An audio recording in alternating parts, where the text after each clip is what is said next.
Hey, have you already seen the Spring 2024 campaign? Boom, it has no checkpoints now. Today we will be watching the world records from the checkpointless campaign. If you don't know what it is, basically we remove all of the checkpoints from the maps and try to finish them. The catch is that removing checkpoints sometimes leaves a hole in the road. We don't replace that with regular roadblocks, so the maps sometimes become pretty hard to finish.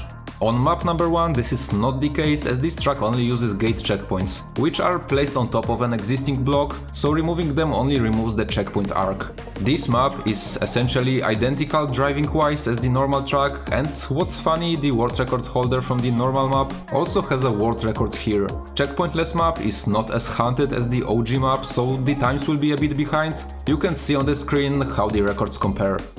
Map 2 for a change becomes absolutely trivial, as the finish is right next to the start, so you can just drop down with a little bit of speed and reach the end. Map is very short, so the times are really tight as well. Here on map 3 we finally will have some wicked action, as usually when there is a reactor boost somewhere on the map, you can fly directly to the end.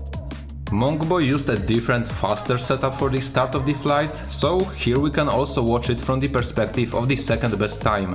Despite the time differences, I have to say, all 3 of the runs got the flight really well. For me, it's the type of map that I finish once and don't touch anymore. The flights just feel way too random to control. Map 4 got a little spoiler from me in the intro. I already showed that there will be a gap that you somehow have to avoid, and there are a couple ways that you can do that. Crashing into the wall and doing a nice 360 spin seems to be the fastest way. Other than that, the rest of the map remains unchanged, so it's one of the more enjoyable tracks to play. The fight for the positions was also pretty tight here. Cars were basically equal after the whole skip, and the final standings seemed to be settled only after the last turn. Map 5 has a very unique start, where just after the drop down we have a very deep hole thanks to the missing checkpoint, but by getting a small lift up from the walls, you can cross it. Just a few updates ago this map would be impossible, but at some point they gave the insane grip properties to these wooden walls and it's all fine now. It's also worth emphasizing how close the top 2 times are here. You would expect a precision map to have time differences like that, but this track is full of random tricks, so it's very rare to see. What's not rare to see is having a map totally crushed by a huge shortcut. We have 0 checkpoints, so there is nothing stopping the players from picking the direct line from the start to finish. And here, all it takes is one drop down, a single turn, and you can follow the road up to the end. Map 7 is sadly going to be another not so exciting map, as again, just like map number 1, it's identical to the original track. It has been getting more common since the introduction of gate checkpoints, and the best thing you can do is searching for a shortcut, but sometimes the map is just built in a way where following the road is the only viable way. On maps like that, I really appreciate that the track is still hunted quite a bit, and right here all of the records you see would also rank very high on the original track. I am glad it's not just a filler map in the campaign. Oh boy, now map 8 is truly something else. There is a huge bug in the game which requires the car changing gates, and it's going to be abused here. Basically the car can get launched with enormous speed in a blink of an eye, and with a small redirect bounce from the castle walls, you can skip almost the entire map with a single flight. This is probably going to be fixed in the next game update, but for the duration of the checkpointless hunt, everyone was free to use it to completely break the maps. Here we arrive at possibly the hardest track of the campaign, map 9. You can already see that only 2 players managed to finish it, Dragon's time being the validation. It will be shown later on, but first let's focus on the faster run. The way used by Mocha mostly follows the normal path with the added difficulty of jumping over the gaps from the missing checkpoints. These first 2 holes were not that bad, but what comes next is the reason why this map does not have more finishers. You really have to gather as much speed as you can on this short dirt section to set yourself up for a very difficult bounce. It almost feels like it has been calculated by the author of the map, because tiny little change to the block placements could make this trick impossible. As an alternative, you would need to do 2 difficult bobsleigh jumps while keeping speed between them, so not a very bright looking perspective. By jumping to the castle scenery walls, you can drive all the way to the section directly above the last straight line to the finish. If you get there, you still have to somehow drop down, and going over the wall is not easy. But this is once again where it feels like it was all a perfectly designed plan by the mapper, as there is a small downhill that can be used as a ramp to jump directly back to the bobsleigh. The speed here is also very tight, so it must have been a very nervous drop down, but if you manage to land on 4 wheels, there is nothing more left to do. Now we will have a look at the validation, as this is the only other finished run of the track. It uses a completely different way, and as you might have guessed by the player's name, it involves doing a dragon seat. The recipe is the same as always. Go outside of the stadium, drive around until you are close to 1000 speed, and then you use a ramp to do a backslide that will lift off and throw you somewhere towards the center of the stadium. Dragon managed to jump directly towards the last bobsleigh of the map, so there was no extra path finding required. But I guess the lamp hit on the landing must have been pretty scary. Both of the ways to finish the track are really difficult, so it's not a surprise we don't have more records here. We switch to something more doable now, although this map also has some very tricky ways to get to the end. First of all, we have to avoid a hole shortly after the start, and you can conveniently just drive to the left through the grass and enter the track at the later point. You can do that on the green plastic section, and in the distance you can already see a reactor booster. I hope you know what that means. Lift yourself up and direct the car towards the finish. The flight here looks really well optimized, so it's a pure pleasure to watch a record like that. We are moving to map 11, and for this map we switch the game from Trackmania to hill climb racing, as we have a lot of slow climbing among the hills ahead of us. It's mostly nothing special, just avoid the trees and try to not lose too much speed. Don't expect any deep 2 difficulty climbs, it's a simple track here. Going this way is much simpler than trying to find a way to avoid every single hole created by the missing checkpoints, and you can actually join the track almost at the very end. It would be even much faster if the finish was not placed in the air like that. You can't go there directly, so a little bit of time has to be sacrificed to gather enough speed. Map 12 is just all about going in a straight line from start to finish. Small overwall at the start and then go through the surroundings until you are able to join the track back close to the end. Nothing too difficult here, but the map is still complex enough to make it interesting to hunt for a better time. I spent a lot of time on map 13 trying out different ways to reach the finish faster, but in the end the best way turned out to be very simple. Shortly after the start you can jump out of the wooden road and pass through the snowy area. You have to avoid hitting the trees on your way, and if you succeed, you can drop back to the road at the later stage of the map. After that, nothing changes, you can just safely follow the road all the way to the finish. I tried to go from start directly to the end, but going through the snow is just so slow. Here we also have a short clip to compare different lines used on the start in the top 3. The differences end up being very small, so I'm not sure if you can clearly say which strat is superior. What I can clearly say is that map 14 is not fun at all, pretty much in every possible version. I did not enjoy playing the original map, I did not like the checkpointless version, and in reverse it is even worse. By the way, Reverse Spring 2024 is already out, you can play the maps in my club, just don't play map 14, it's really not fun.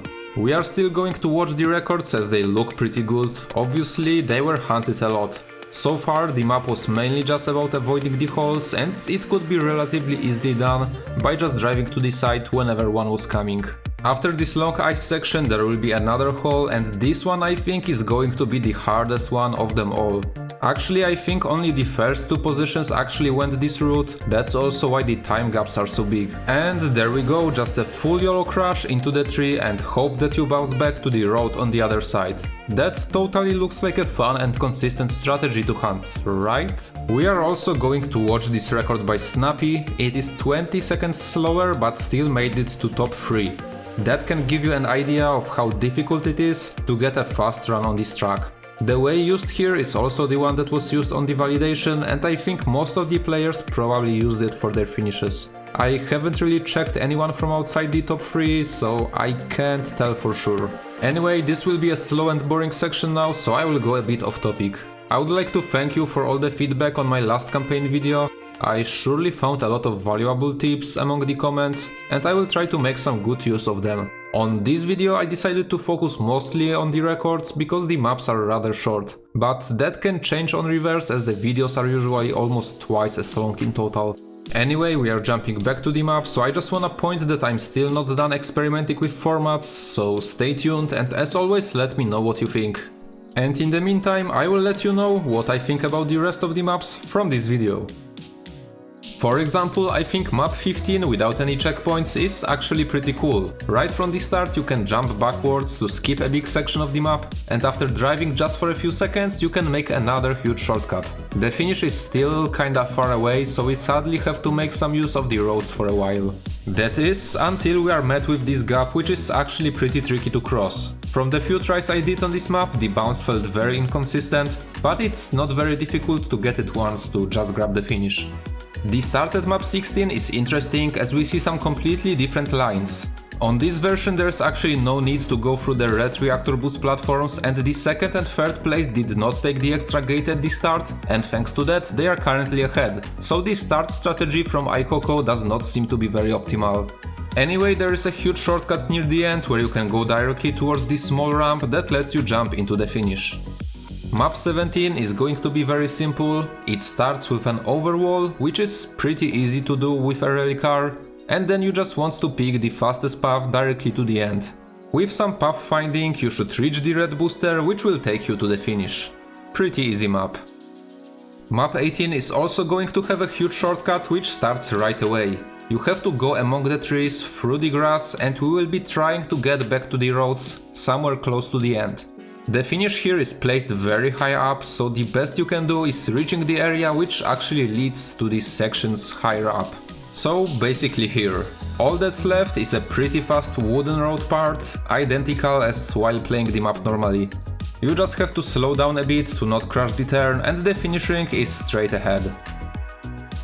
Map 19 is going to be pretty spectacular as it's another one of these reactor boost abuse maps. The jump down works very smoothly here thanks to the removed checkpoint, and the ending is all about getting the most lucky zoop directly towards the finish gates. I'm also giving you another point of view as it's just so satisfying to watch. Really cool track here. Now this map is really interesting because there is actually a consistent strategy to get a fast start here.